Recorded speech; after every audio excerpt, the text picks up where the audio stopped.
Okay, so in the Quran, there's this really powerful story, and it uses a very specific place and some very specific words to try and explain something that's pretty much unimaginable. We're going to dive right in.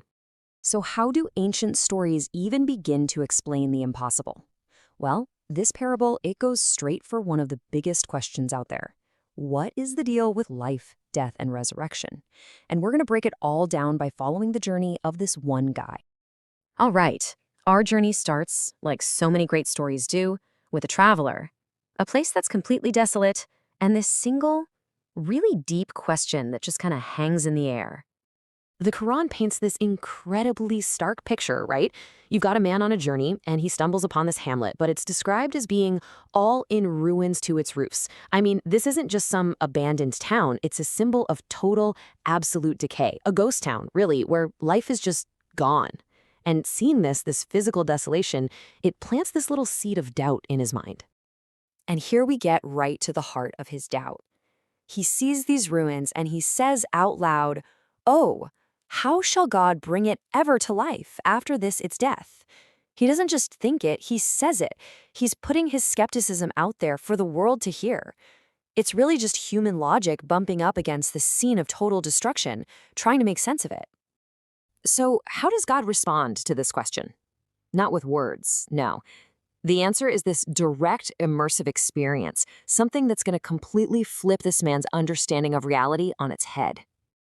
Just like that, God causes him to die. The guy who was just questioning death, well, now he's part of the stillness of that very same ruined hamlet.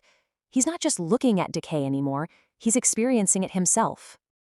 And get this, 100 years go by, a full century. The whole world keeps moving, people are born, they die, but this man, he stays in that state of death, with absolutely no idea how much time is actually passing. And the dialogue that happens next is just fascinating. When he's brought back, God asks him, "So, how long were you here?" And the man's like, a day, maybe part of a day.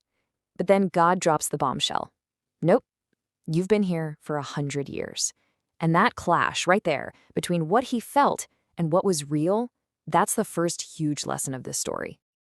Okay, so to help him grasp this insane reality, God gives him some cold, hard proof.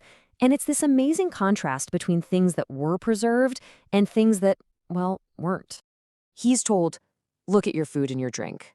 100 years have passed, and they're completely fine. No signs of age, perfectly fresh." But then he's told to look at his donkey, his travel buddy, and it's just a pile of bones. It's this incredibly powerful visual side-by-side lesson showing how God can stop time in its tracks for one thing and let it completely run its course for another. And then comes the grand finale, the direct answer to his original question. Right there before his very eyes, he watches the donkey's bones come together.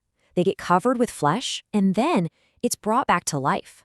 This isn't some abstract debate, It's a direct, impossible to deny demonstration of power. So as you can imagine, seeing this completely transforms the guy. His doubt just shatters, and it's replaced by this incredibly powerful declaration of faith.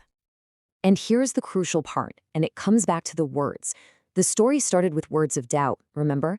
How can God possibly bring this back to life? But it ends with words of total certainty. I know that God hath power over all things. His whole journey, from that place of physical ruin to this moment of absolute faith, it's all wrapped up in that change of language. So, what's the big takeaway here? The whole point of this personal journey through death, time, and this crazy rebirth is to teach a universal lesson. Our own human understanding is super limited, but divine power, that's absolute. And this theme, this idea of God's immense power and mercy being shown through a really personal journey, it actually pops up in other powerful stories too. Take the story of the last man to enter paradise, for example. It has a really similar vibe. You've got this guy who's just been saved from hellfire, and he keeps asking for just a little more. Can I just get a little closer? Can I just have that tree? And every single time he's met with a generosity that's just so far beyond what he can even imagine. It gets to the point where God just offers him the entire world and then 10 times more on top of that. So what you see in both stories is that these aren't just, dry theological texts. They use a personal, super relatable journey of one person their doubts, what they want, the words they use, to make these huge ideas like divine power and infinite mercy feel real and understandable. And that really leaves us with a final thought, doesn't it? What are the ruined hamlets in our own lives? You know, the situations that make us question if renewal is even possible? We all have them. We look at something that seems completely lost, and we ask ourselves that same question. How can this ever be brought back to life? And maybe, just maybe, the story is suggesting that the answer lies somewhere beyond what we can see for ourselves.